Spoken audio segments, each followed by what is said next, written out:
तो hello guys, welcome back to the channel the accounts Walla. CBSE इस बार exam लेगी या नहीं लेगी, इस बात को देखेंगे आज सबसे पहले। तो मैं आपको बता दूं कि सीबीएसई इस बार के एग्ज़ाम को लेकर के कोरोना की वजह से काफ़ी डरा हुआ है।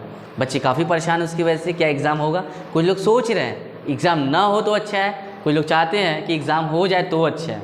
तो अब उनकी बातों को कोई मानने वाला नहीं है। सीबीएसई जो कहेगा हमको वो फॉलो करना है। एक बात तो तय है कि सीबीएसई कोरोना को लेकर के काफ़ी डरा हुआ है, काफ़ी ज़्यादा परेशान है। और इसके बीच में एक नोटिफिकेशन जारी किया हुआ है और उस नोटिफिकेशन में आपको यही बताया गया है कौन सी चीज़ें करनी है आपको एग्ज़ाम देने के लिए, क्या एग्ज़ाम होगा नहीं होगा, टाइमिंग क्या है। कुछ चीज़ें मैंडेटरी किया हुआ है आपके कोरोना को लेकर के, या फिर उसमें कितने बच्चे बैठेंगे कितने बच्चे नहीं बैठेंगे, ये सभी चीज़ों के बारे में बताया है। गाइडलाइंस में आपको एक एक पॉइंट मैं यहाँ पे क्लियर करना चाह रहा हूँ, उस चीज़ को ध्यान से देखिएगा। अगर आपको ये इन्फॉर्मेशन अच्छी लगे, या फिर अच्छी क्या, वो तो आपको लगना ही पड़ेगा क्योंकि हम लोगों ने नहीं बनाया हुआ है, यह इन्फॉर्मेशन सीबीएसई बोर्ड वालों ने अपनी तरफ जारी किया हुआ है, तो आपको वो चीज़ें तो बिल्कुल माननी ही है। इसके अलावा अगर कुछ चीज़ें मैं और कहूँ तो जितनी भी इन्फॉर्मेशन इसमें दी हुई है उन सबको छोड़ करके आपको कुछ चीज़ें अपने से सिक्योर करनी होंगी। जैसे इस गाइडलाइन में यहाँ पर एक बताया गया था कि आपको मास्क लेकर जाना बिल्कुल मैंडेटरी है, मतलब मास्क पहनना पड़ेगा। सैनिटाइज़र वर्ड का यूज़ नहीं किया है, लेकिन आप अपने सेफ्टी के लिए सैनिटाइज़र ज़रूर लेकर जाइएगा। सैनिटाइज़र के साथ साथ जो भी इसमें गाइडलाइंस दिए हुए हैं उन सभी को फॉलो कीजिएगा, ठीक है। तो चलिए बढ़ते हैं अपने गाइडलाइंस की तरफ। आखिर क्या कहता है, क्यों बच्चों को डरा रहा है इतना, क्या कहना चाहता है, शुरू कर। तो इसमें जो सबसे पहला गाइडलाइन दिया हुआ जो ये है कि कोविड गाइडलाइन यहाँ पे जो दिया हुआ है, CBSE allows 18 student to be seated in a classroom as oppose to 12 student for term first. बिल्कुल साफ साफ लिखा हुआ है कि इस बार क्लास में सिर्फ और सिर्फ 18 बच्चे ही बैठ सकते हैं, उससे अधिक बच्चे नहीं बैठ सकते, ठीक है। दूसरा पॉइंट दिया हुआ इसमें, other covid guidelines including social distancing, mandatory mask and temperature check remains in place. कहने का मतलब कि आपको जो कोरोना को गाइडलाइन होते हैं उनको फॉलो करना है। फॉर एग्जांपल में जैसे कि आपको सोशल डिस्टेंसिंग का पालन करना है और उसके साथ साथ मास्क हमेशा लगाना है। इसके अलावा जो भी गाइडलाइन होते हैं कोरोना के उनको भी फॉलो करना है। जैसे आप अपने लिए सैनिटाइज़र भी ले सकते हो अपने सेफ्टी के लिए, ठीक है। उसके बाद दिया हुआ है, unlike term first the term second question papers would be send to the custodian. जैसे कि ना अभी फ़िलहाल में आप लोग देखे होंगे कि यूपी बोर्ड का एक एग्ज़ाम हो रहा था, सीबीएसई यूपी बोर्ड का जो इंग्लिश का एग्ज़ाम था वो लीक हो गया था। तो उस चीज़ से बचने के लिए सीबीएसई बोर्ड वालों ने क्या किया है कि पहले से ये इन्फॉर्मेशन दिया हुआ कि अब से जो एग्ज़ाम होगा उसकी क्वेश्चन पेपर को सबसे पहले कस्टडी में रखा जाएगा ताकि वो सेफ़ रहे, और जब एग्ज़ाम होने वाला होगा तभी उसको निकाला जाएगा, ठीक है।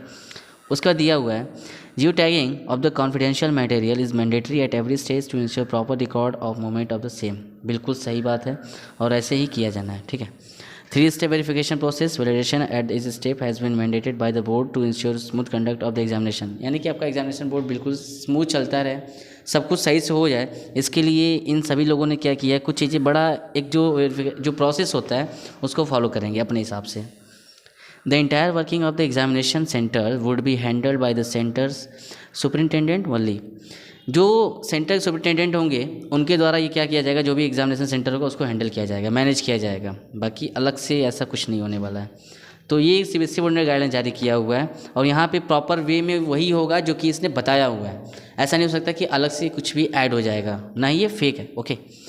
इन the stance principle is not cease the, ठीक है, ये तो हो गया। CBSE Class 10 12 Term 2 examination 2022 would be a 2-hour examination which would be conducted from 10:30 AM to 12:30 PM। जैसा कि आप लोग जानते होंगे और जैसा भी हो, लेकिन इस बार से भी यही एक न्यूज़ आया हुआ है कि जो एग्ज़ाम होगा आपका 2 घंटे का होगा। टाइमिंग को लेकर मैं बता दूं तो 10:30 बजे से आप 10:30 बजे से लेकर के 12:30 बजे तक की होगी, ठीक है। Students should be required to report to the designated exam centers by 9:30 AM and be seated by 10। कहने का मतलब कि आपको अपने सेंटर पे 9:30 बजे पहुंच जाना है, यानी कि आपको रिपोर्ट करना है कितने बजे, 9:30 बजे, और 10 बजे आपको बैठा दिया जाएगा, यानी सीट पर आपको बैठ जाना है। उसके बाद जो भी वहाँ का कार्यक्रम होगा वो आगे बढ़ा जाएगा, उसमें किया जाएगा। करने के बाद क्या रहा है, entry to the examination centres would be closed at 10 AM। यानी कि 10 बजे से अगर आप लेट करते हो तो एंट्री नहीं मिलने वाली है क्योंकि उस टाइम वो क्लोज हो जाएगा, ठीक है। And no student would be allowed inside under any circumstances. ये जाके ये मत कहना कि मैं कुछ कर रहा था या फिर ऐसा किया, नाश्ता नहीं कर पाया तो लेट हो गया, तो वहाँ पे आपकी इन बातों को नहीं माना जाएगा। बस जैसा कि टाइम यहाँ पे बताया गया है कि नहीं भाई, आपको अगर 9:30 बजे अंदर जाना है और 10 बजे बैठ जाना है तो बिल्कुल यही फॉलो करना है। आप वहाँ पे जा कर के बहाना नहीं कर सकते।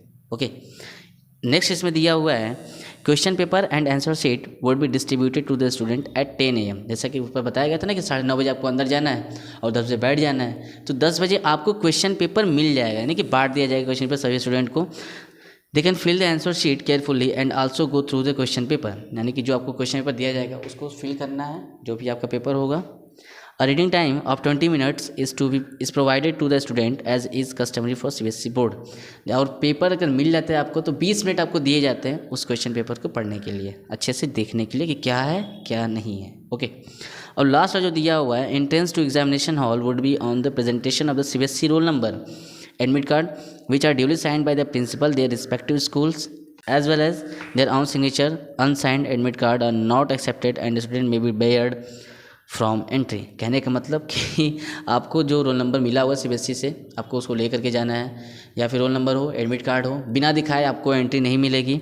अगर और वो जो आपका एडमिट कार्ड होगा उस पर भी प्रिंसिपल के साइन, आपके साइन होना बहुत ही कंपलसरी है।